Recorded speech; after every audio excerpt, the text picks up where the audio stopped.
ते घेऊन आले होते नंतर, मग ते शिवलिंग काय करणार, तर त्याची पण स्थापना त्या शिवलिंगच्या बाजूला करण्यात आली.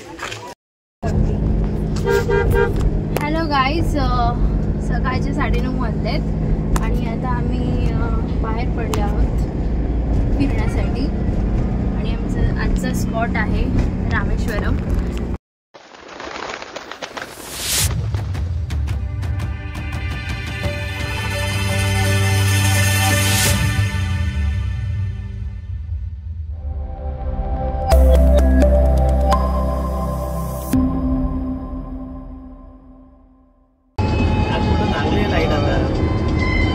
व्हिडिओ करते चालू झाला का बघा, हा गोरा येत नाही ना, ह्याला जरा जवळून घेते.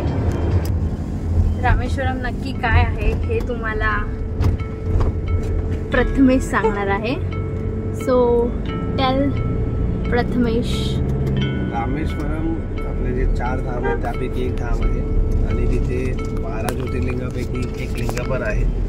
तर भगवान शिवशंकराच्या भेटीला आम्ही चाललो. आम्ही महादेवाचे फॅन असल्यामुळे मला तिथे जाण्याची खूप उत्सुकता होती, त्यामुळे आम्ही तिथे चाललो आहे.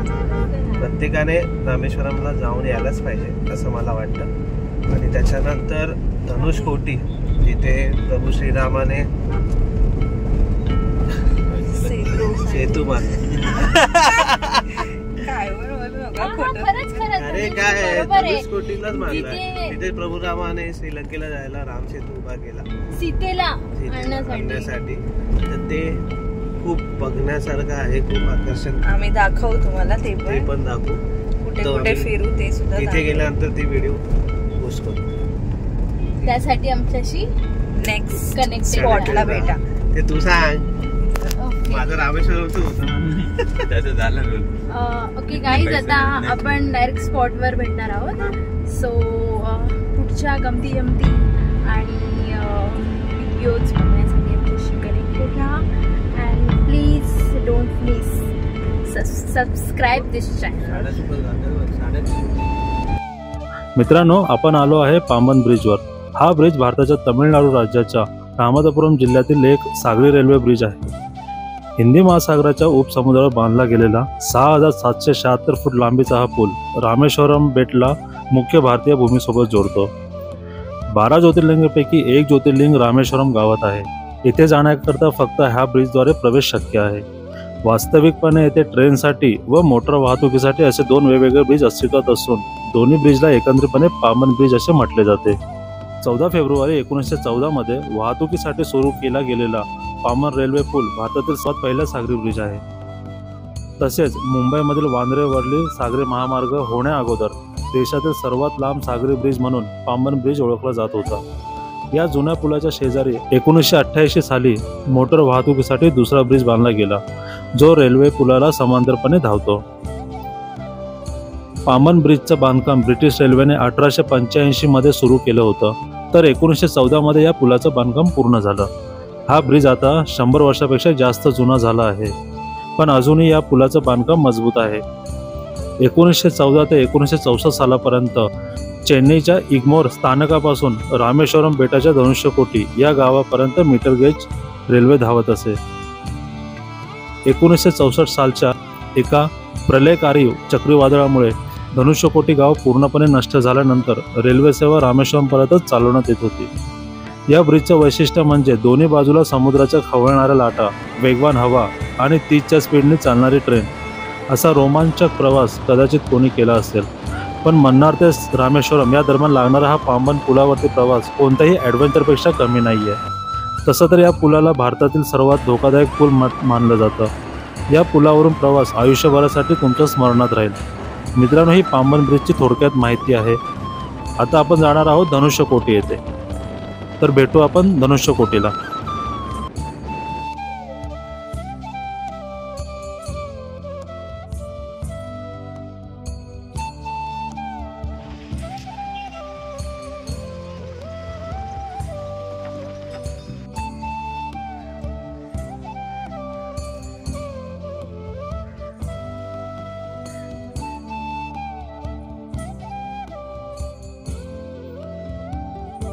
मित्रांनो, धनुष्यकोटीला जाताना मध्ये हे मंदिर लागलं. त्या मंदिराचा काय इतिहास आहे हे जाणून घेण्यासाठी आम्ही इथे थांबलो होतो. याबद्दल थोडीफार माहिती प्रथमेश आपल्याला सांगेल.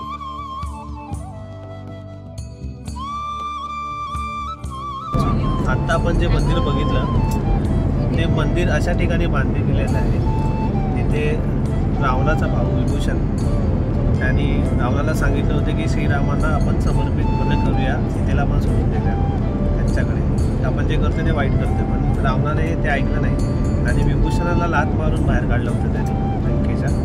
आणि त्याच्यानंतर विभूषण त्याचे 4 मंत्री इकडे येऊन प्रभुचंद्रांना भेटले होते. तर मग त्या जागेवर श्रीरामाने त्यांचा अभिषेक केला होता की लंकेचा राजा आम्ही तुला घोषित करू जेव्हा हे युद्ध संपेल तेव्हा, आणि रावणाचा वध झाल्यानंतर. पण ती ही जागा आणि तिथे हे मंदिर बांधलं गेलं. आणि त्या मंदिरात आम्ही जाऊन दर्शन घेतलं. खूप सुंदर असं मंदिर होतं. श्रीराम, लक्ष्मण, सीता यांची मूर्त्या होत्या, हनुमानजी होते आणि आणखीनही काही देवांचा तिथे समावेश होता. आणि चांगली माहिती दिलेली आहे तिथे की नक्की काय झालं होतं. ते पिक्चर्स तिथे लावलेले गेलेले आहेत आणि आजूबाजूचा परिसर तुम्ही बघाल तर खूपच सुंदर आहे.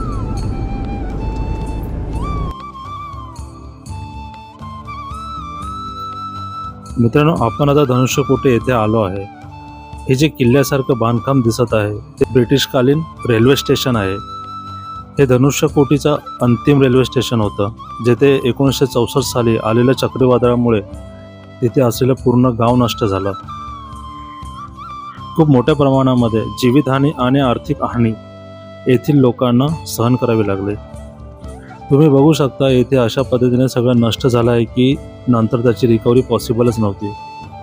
म्हणून येथे नंतर गाव उभारण्यातच आला नाही. इथल्या लोकांना दुसरीकडे स्थायिक करण्यात आलं.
संगम ब्रिज में जमीन ये रामा सेतु स्टार्टिंग पॉइंट 30 मीटर अंदर नासा में दिखा राम सेतु ब्रिज. फिर आगे पानी, आगे जमीन अलग अलग एकदम पीछे.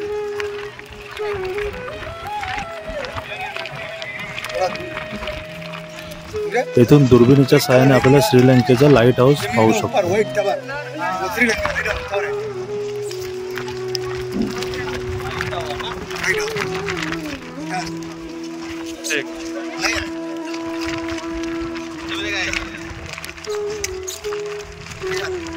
दुर्बीन अलगे सेल फोन अलगे.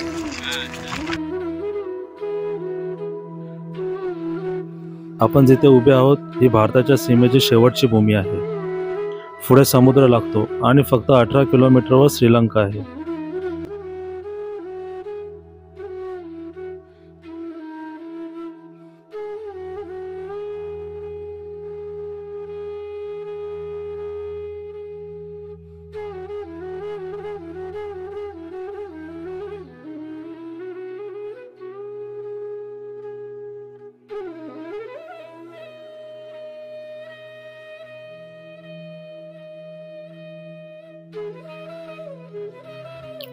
मित्रांनो, आता आपण जाणार आहोत रामेश्वरम मंदिराच्या इथे.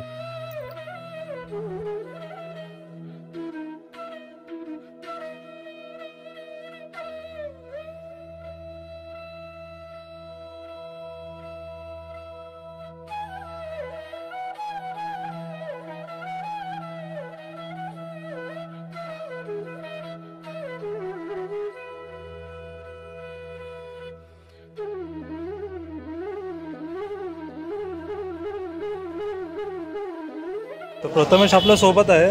प्लीज आपण जाणून घेऊया त्यांच्याकडून की एक्झॅक्ट मंदिर कसं आणि आतमध्ये काय आहे आणि कशा पद्धतीने आहे. प्रथमेश, प्लीज आमच्या दर्शकांना सांगा. आम्ही जेव्हा आत गेलो तेव्हा आम्हाला कळलं की इथे 2 शिवलिंग आहेत. तर एक शिवलिंग जे आहे ते प्रभू रामाने बांधलं आहे. ओके. ॲक्च्युली प्रभू रामाने हनुमानजींना सांगितलं होतं की मला इथे शंकराची पूजा करायची आहे. तर त्या करता मला शिवलिंग हवं. ओके. तर ते घेऊन यायला हनुमानजी गेले होते. अच्छा. पण ज्या वेळेस त्यांना करायची होती पूजा तर हनुमानजी तोपर्यंत घेऊन आलेले होते, उशीर झाला होता. अच्छा. मग सीतामाने वाळूच्या मदतीने, असं मला म्हणजे माझ्या माहितीनुसार, एक शिवलिंग बांधलं. ओके. आणि त्या शिवलिंगाची पूजा प्रभू श्रीरामाने केली. आणि हनुमानजींना जे सांगितलं होतं शिवलिंग घेऊन यायला ते सुद्धा ते घेऊन आले होते नंतर. मग ते शिवलिंग काय करणार, तर त्याची पण स्थापना त्या शिवलिंगच्या बाजूला करण्यात आली. हे शिवलिंग त्याच्या बरोबर उजव्या हाताला आहे. तर मी आतमध्ये गेल्यानंतर मला असं दिसण्यात आलं की लोकांना त्याबद्दल माहिती नाही आहे. अच्छा. ते मेन शिवलिंगचे दर्शन घेऊन बाहेर निघत होते. आणि आपण जेव्हा गेलो आपल्याला कळलं की ते एक्झॅक्ट राईट साईडला म्हणजे उजव्या बाजूला आहे. तर आपण त्याचंही दर्शन घेतलं आणि देवाच्या कृपेने ते भटजी आले आणि त्यांनी दरवाजा पण उघडला आणि आपल्याला साक्षात त्या शिवलिंगाचं दर्शन झालं. त्याच्या मागे असणारं जे सूर्याचं प्रतीक होतं. अच्छा. ते तर खूपच म्हणजे दृश्य होतं. ते खूपच प्रसन्न करणार होतं. आणि आत्ताही मागे आपल्या सूर्य पाठीशीच आहे. आपण मी बघतोय इथे लोक स्नान करून जात आहेत तिकडे आतमध्ये मंदिरासाठी. तर ते काय आणि कशा पद्धतीने आहे, म्हणजे असे का करतात, काय तुम्हाला काय कल्पना आहे? माझ्या माहितीनुसार मी आलो होतो इथे तेव्हा मी एका माझ्या मित्राचं, ते इथले स्थायिक आहेत, त्यांना विचारलं होतं की म्हणजे इकडे आल्यानंतर काय करायला पाहिजे त्या गोष्टी. त्यांनी सांगितलं होतं की समुद्रावर जाऊन पहिला तुम्हाला आंघोळ केली पाहिजे. ओके. आणि तुमचे जे काही कपडे तुम्ही घातले आहेत, जे वस्त्र जे आहेत ते त्या समुद्राला अर्पण करायचे. प्रेक्षकांना दाखवा इथे समुद्र.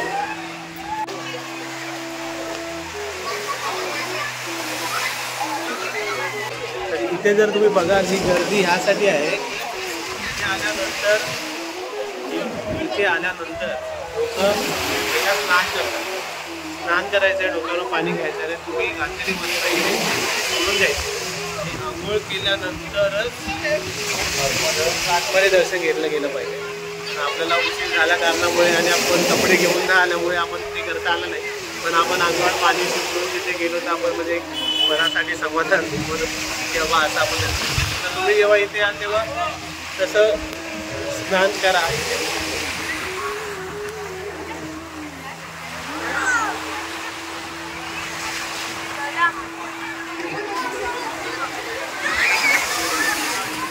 खूपच सुंदर दृश्य आहे तिथली. वातावरण इतकं छान आहे.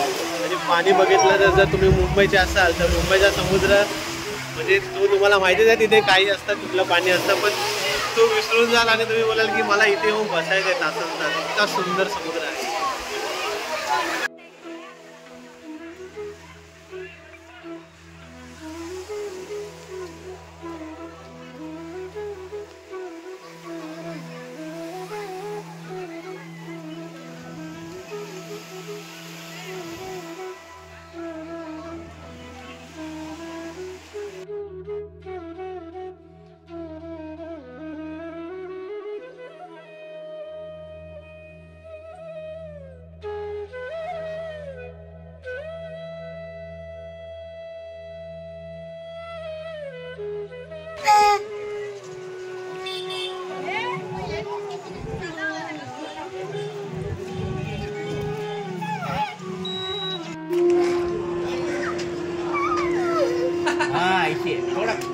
प्राइस करना आ जाएगा।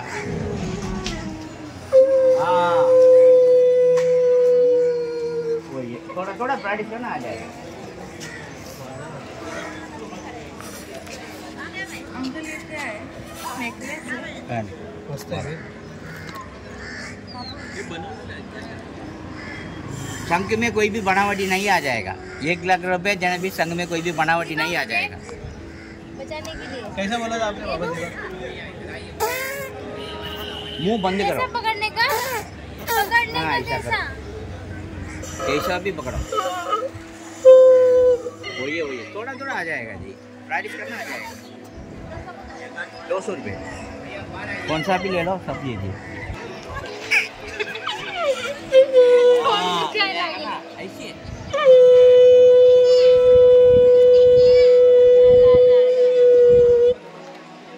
ये रे ये घेतो की रे नुसतं बघतो अजून ये ठेव रे मिनट को बहुत बढ़िया, सवेरे सवेरे बजाओ, बिल्कुल ही अच्छा है। अंकल ये क्या है? नेकलेस है? मस्त आहे संघ में कोई भी बनावटी नहीं आ जाएगा। 1 लाख रुपए जन भी संघ में कोई भी बनावटी नहीं आ जाएगा। बचाने के लिए कैसा बोला था आपने वापस दिखा मुंह बंद कैसा करो। पकड़ने का पकड़ने हाँ, का ऐसा कैसा कैसा भी पकड़ो।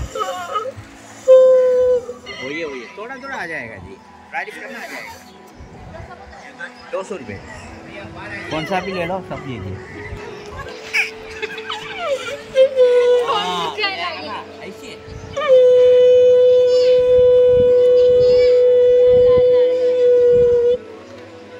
ये रे ये घेतो की रे नुसतं बघतो अजून ये ठेव रे मिनट को बहुत बढ़िया, सवेरे सवेरे बजाओ, बिल्कुल ही अच्छा है।